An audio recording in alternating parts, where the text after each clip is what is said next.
참 사람이 어리석지요. 꼭 아파야 병원을 갑니다.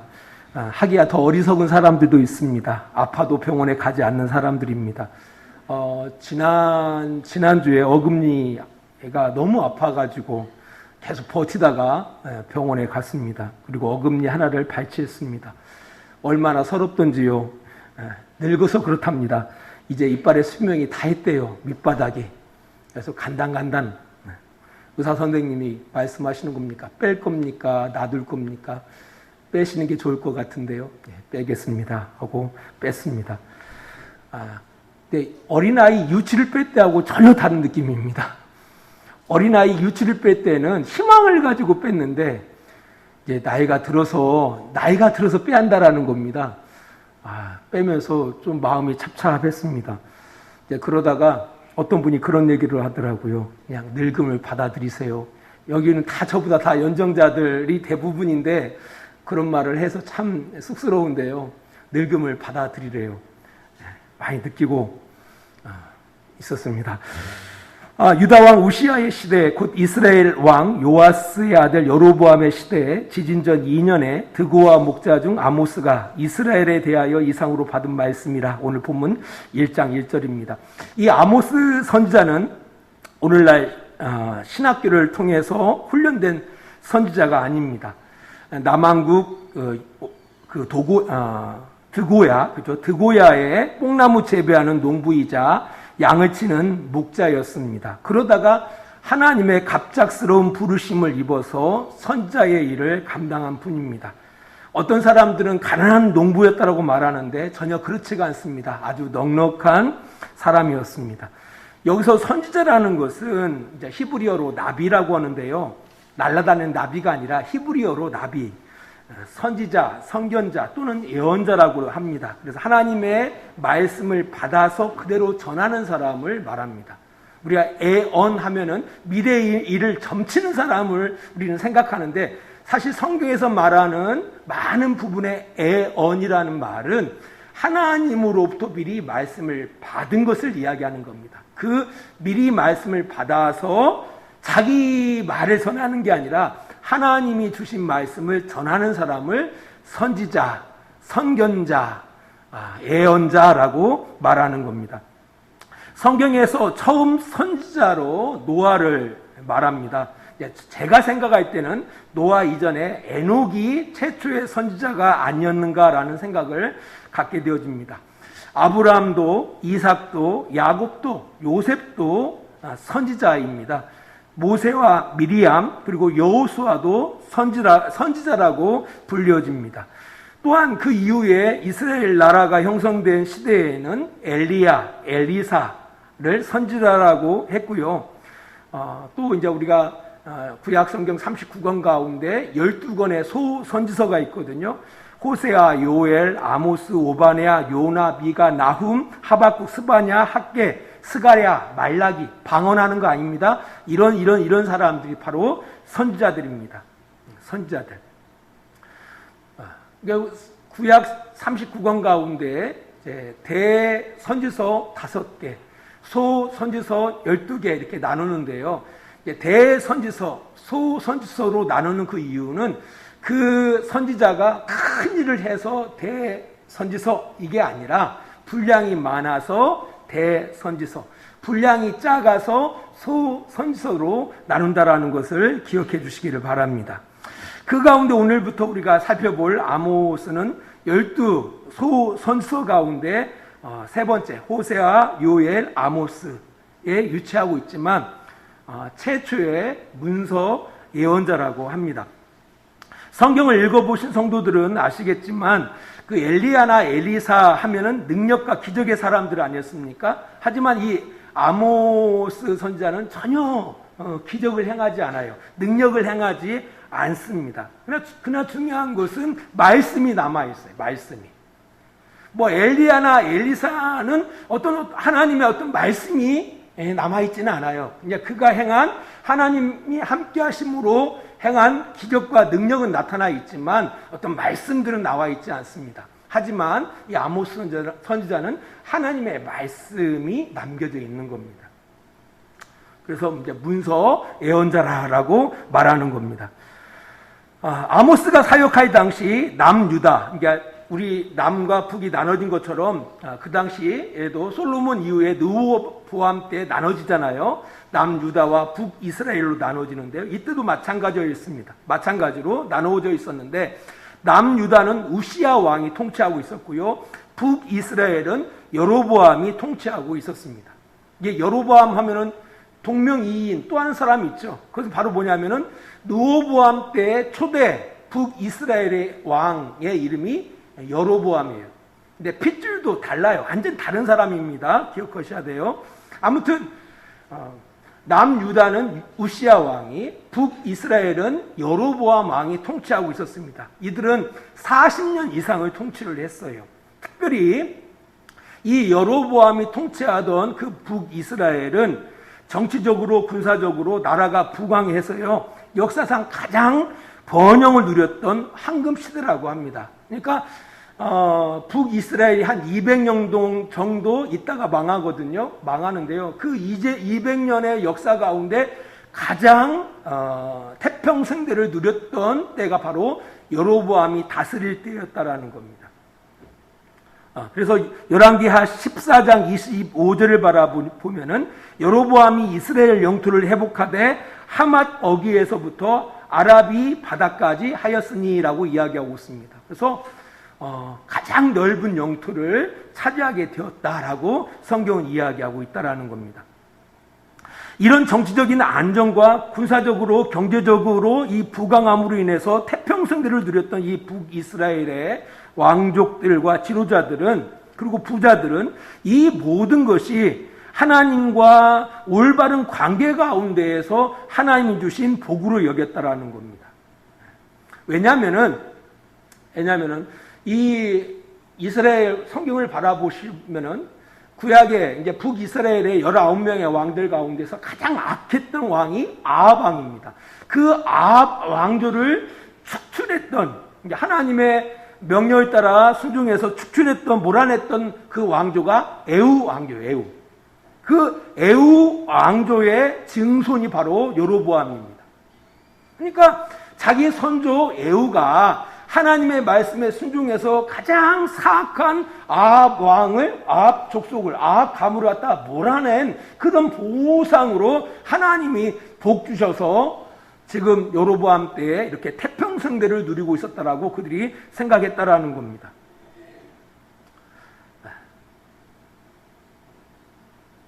그래서 이 아모스 6장 1절을 보니까 이렇게 기록하고 있어요. 6장 1절. 제가 이것을 쉬운 번역으로 읽어드릴게요. 시온에서 평안이 있는 사람과 사마리아 산에서 안심하고 사는 사람에게 재앙이 내릴 것이다. 너희는 스스로 으뜸가는 민족이라 생각하며 이스라엘 백성도 너희를 믿고 따른다라고 기록하고 있습니다. 그러니까 그들 스스로 어떤 민족? 으뜸가는 민족. 왜? 하나님의 선민, 하나님이 특별히 택했고 뿐만 아니라 자신들도 하나님께 순종하는 민족. 그래서 하나님이 이렇게 복 주셔서 태평성대를 누리고 있다라고 그들이 생각하고 있었다라는 겁니다. 이런 그들의 생각대로 많은 백성들도 그들의 생각을 같이 공유하고 믿고 따랐던 것으로 보입니다. 이제 그렇게 되다 보니까 이게 모든 것이 하나님이 특별히 이 여로보암 이 왕조를 사랑하시고 은혜하셔서 주신 것으로 생각했기 때문에 얼마나 예배를 잘 드렸겠습니까? 우리 아모스서 4장 4절로부터 5절 말씀을 잠깐 보겠습니다. 아모스서 4장 4절로부터 5절 봅니다. 너희는 베델에 가서 범죄하며 길가에 가서 죄를 더하며 아침마다 너희 희생을 3일마다 너희 11조를 드리며 누룩 넣은 것을 불살라 수은제로 드리며 낙헌제를 소리내어 선포하려무나 이스라엘 자손들아 이것이 너희가 기뻐하는 바니라 주 여호와의 말씀이니라 라고 이야기하고 있습니다. 여기 보니까 아침마다 희생제를 드렸다라는 거예요. 누구에게? 하나님께. 또 3일마다 너희 11조를 드렸다라는 겁니다. 우리 보통 한 달에 한 번씩 11조를 드리는데 이 사람들은 3일마다 11조를 드렸다라는 겁니다. 게다가 누룩 넣은 것을 불살라 수은제로 드리며 낙헌제를 소리내어 하나님께 드렸다라는 거예요. 이것을 그들이 기뻐했다라는 겁니다. 여기서 수은제나 낙헌제는 하나님과 화목하는, 그러니까 하나님과 우리가 아주 화목한 가운데 있다라는 그런 표시로 하나님 앞에 드리는 제사를 말하는 겁니다. 이것이 그들의 기쁨이었다라고 이야기하는 겁니다. 그리고 그들이 베델에 가서 범죄하고, 이 베델이 어떤 곳입니까? 야곱이 형 에서를 피해서 도망칠 때 거했던, 거기서 하나님의 천사가 하늘을 향해서 오르락 내리락 하는 그 사닥다리를 보게 되잖아요. 바로 그 장소가 베델입니다. 성지예요, 성지. 성지. 지금으로 말하면 성지예요. 길갈도 마찬가지입니다. 그러니까 성지 순례하면서 그런 일을 행했다라는 거예요. 왜? 지금 자신들의 이 모든 태평성대가, 이 형통함이 누구로부터? 하나님으로부터 온다고 생각했기 때문에, 우리가 하나님과 올바른 관계 가운데 있기 때문에 하나님이 이렇게 복 주신다고 생각했기 때문에 더욱 열심히 하나님 앞에 제사를 지내고 하나님 앞에 더 열심히 하나님을 섬긴다라고 하는 최상의 일들을 행했다라는 겁니다. 여러분들은 어떻게 생각하십니까? 여러분의 형통이, 그러니까 우리 주변에 바라보면 저 사람 참 형통한 것 같아요. 하는 일도 잘 되고 자식들도 잘 되고 건강하고, 그러면은 믿는 사람이라고 생각했을 경우에, 야, 저 사람이 하나님과 올바른 관계에 있는가 보구나라고 생각하기 쉽잖아요. 충분히 그렇게 생각할 수 있다라는 거예요. 아니, 모든 일들이 그 사람이 원하는 대로 이루어지는 거예요. 그렇게 충분히 생각할 수 있다라는 거예요.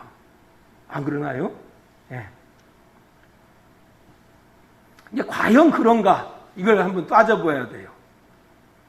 오늘 본문을 바라보니까 지진전 2년이라는 말이 등장하고 있습니다. 그죠? 지진전 2년에.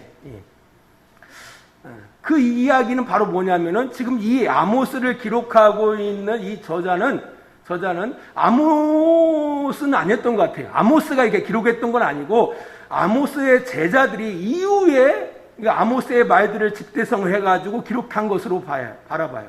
근데 이 저자는 이 지진을 직접 경험했던지 아니면 후대에 이 큰 지진이 있었다라는 것을 알았던 것으로 보여요. 그죠? 이 내용을 바라볼 때는.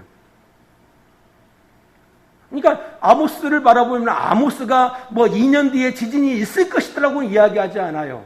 하지만 지진 같은 일이 있어서 이 땅을 심판하실 것이다, 지진의 그 재앙이 있을 것이다라는 그런 내용들은 많이 언급되어져 있어요. 우리 아모스 3장 15절 말씀을 잠깐 봅니다. 아모스 3장 15절입니다.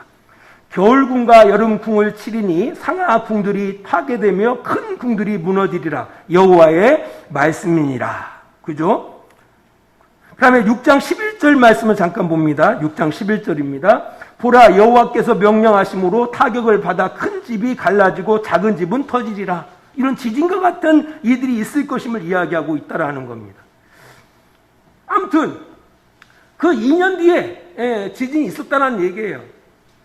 그 이야기는 이게 꼭 그런 것만은 아니겠구나.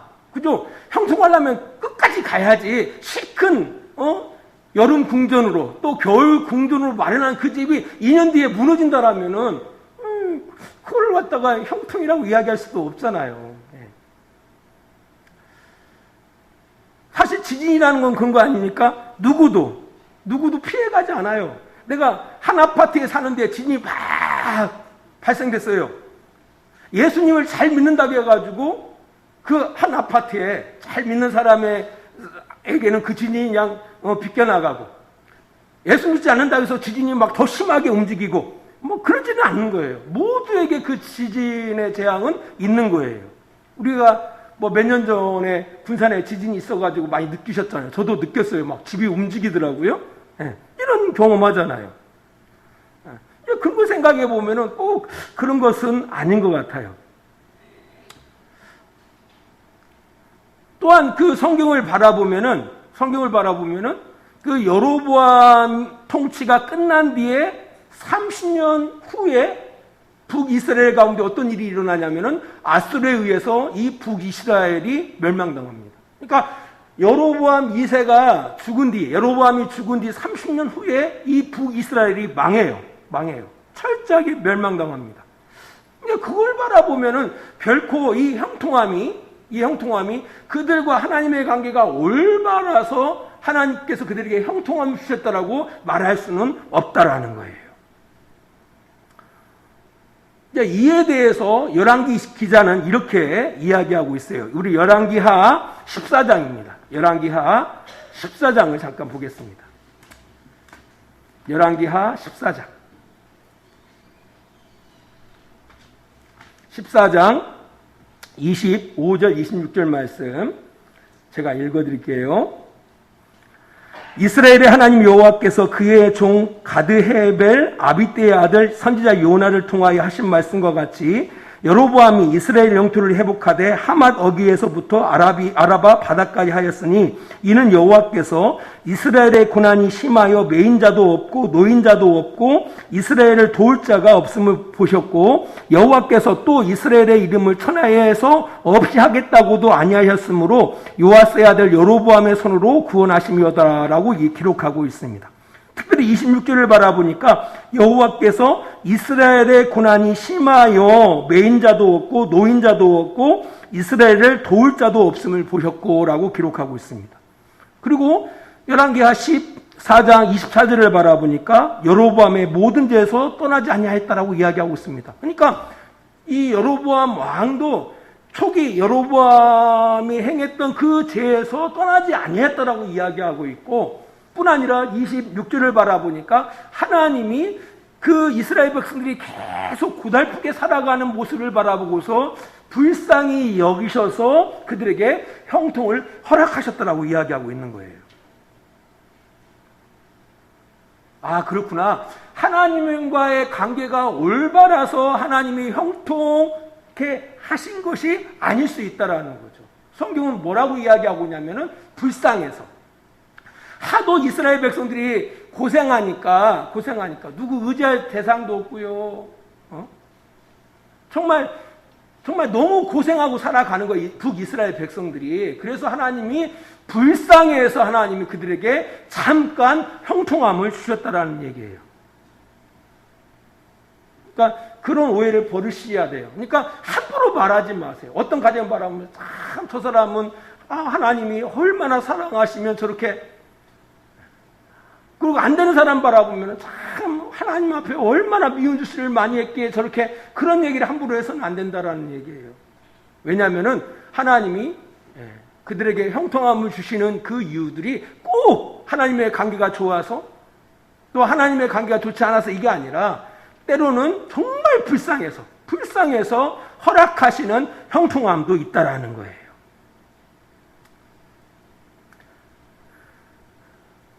그런데 이 북이스라엘의 사람들은 오해하고 있었던 거예요. 그들과 하나님의 관계가 좋기 때문에 하나님이 형통의 복을 주셨다고 생각했던 거예요. 그래서 열심으로 제사를 했던 거예요. 열심으로 예배를 드렸던 거예요. 그리고 그 형통함 가운데 있는 이들은 어떻게 그의 삶을 꾸려나갔느냐라고 하니까 여름에는 겨울 궁전에서 살아가고요. 겨울에는 여름 궁전에서 살아가요. 아모스 3장 16절을 바라보면은, 또 아모스 6장 4절을 바라보니까 코끼리 상아로 장식한 침대에 누워서 부드러운 양고기와 살찐 송아지를 구워 먹으면서 비파를 연주하고 다윗처럼 악기에 맞춰 노래를 지어서 포도주를 가득 채워서 마시고 가장 좋은 향수를 사용했다라고 이야기하고 있습니다. 이렇게, 그러니까 태평생들을 누리다 보니까 그 북이스라엘의 왕족들과 지도자들과 그 부자들은 부가 더 많이 채워지겠죠. 그 부를 가지고 사치와 함락 가운데 살아가고 있었다라는 겁니다. 또 이러한 삶이 전염돼 가지고요, 백성들까지도 이러한 부유한 사람들의 삶을 꿈꾸면서 나는 어떻게 하면 저들처럼 살아갈 수 있을까 하면서 수단과 방법을 가리지 않고 부자가 되기 위해서, 사치스러운 삶을 향해서, 향락하는 삶을 향해서 꿈꾸며 노력했다라는 거예요. 그래서 재판관들은 뇌물을 받고 가난한 의인들은 범죄자로, 부자 죄들은 의로운 자로 재판을 했고요. 또 세무직원들은 세금을 갖다가 100원만 내면 되는데 1000원을 걷어가지고 900원을 착복하는 그런 일들을 행했다라는 거예요. 최근에 한국에서도 최근 LH 공사의 직원들에 의해서 엄청난 그런 사회적인 파장이 있지 않습니까? 이제 국회의원들도 전수조사 한다고 그래요. 다 했으면 좋겠어요. 왜 이런 일이 있습니까? 왜? 그 사치와 향락을 꿈꾸기 때문에 그러는 거예요. 그것이 인생의 최고의 가치로 생각하고 이것을 하나님의 복으로 생각하기 때문에 수단과 방법을 가리지 않고 그것을 추구해 나가는 거죠. 이런 시대의 상황 가운데 하나님께서 아비떼의 아들, 아비떼 아니죠. 드고아의 목자 아모스에게 하나님의 말씀을 주셔서 그 말씀을 선포하게 하신 겁니다. 이 1장 1절이 매우 중요해요. 1장 1절을 우리가 잘 인식을 해야, 이해를 해야 앞으로 9장까지의 아모스서를 잘 이해할 수가 있습니다. 이런 시대에 하나님께서 드고아의 목자 아모스에게 말씀을 주셔서 이 말씀을 증거하게 하시고 있다라는 겁니다. 말씀을 잠깐 이제 맺으면서요. 사실 생각해 보면은요, 우리가 이렇게라도 살아갈 수 있는 것, 뭐 우리가 잘나서 하나님 앞에 잘나서 하나님과 우리의 관계가 좋아서 이렇게 함부로 이야기할 수가 없잖아요.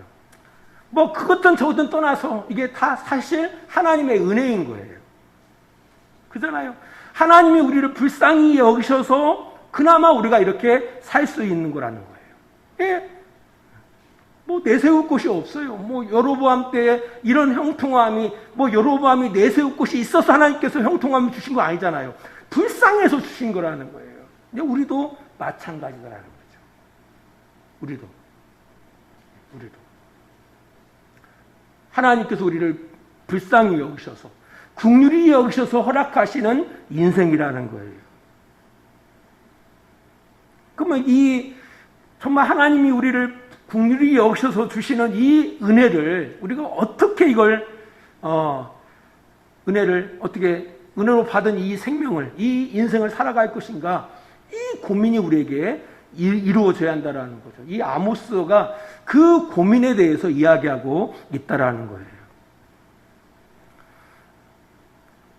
말씀의 결론을 맺으면서요, 우리 마태복음 18장에 보면은 이제 그런 내용들이 기록되어 있어요. 이 말씀만 바라보면서 말씀을 맺도록 하겠습니다. 마태복음 18장이에요. 마태복음 18장 21절로부터 35절까지의 내용입니다.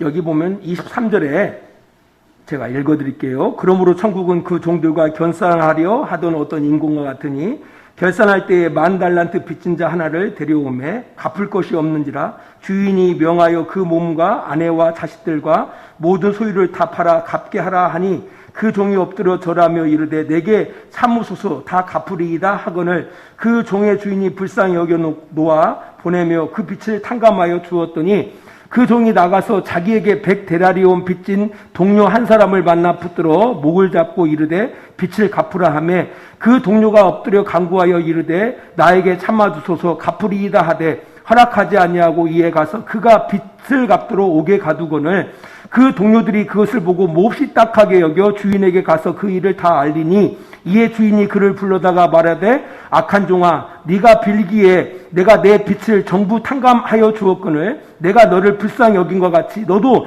내 동료를 불쌍히 여김이 마땅하지 아니하냐 하고 불쌍히 노하여 주인이 노하여 그 빚을 다 갚도록 그를 옥졸에게 넘기니라. 너희가 각각 마음으로 형제를 용서하지 아니하면 너희 하늘 아버지께서도 너희에게 이와 같이 하시리라라고 기록하고 있습니다.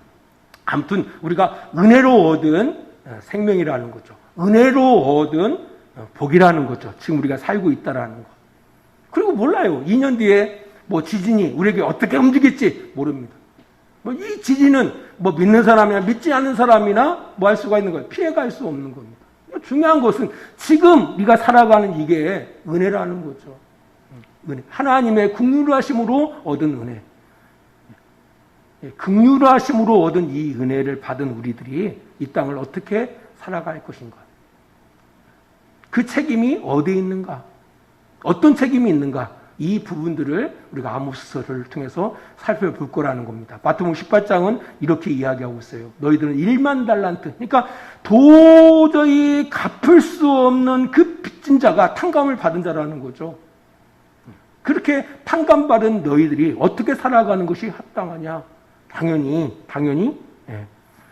우리가 하나님으로부터 긍휼하심 가운데서 이런 기회를 얻었으니까 너희도 이렇게 긍휼을 여기면서 살아가는 것이 마땅치 아니하냐라는 그런 메시지가 담겨져 있다라는 거예요. 형제를 사랑하고 용서하는 삶을 살아가야 한다라는 거죠.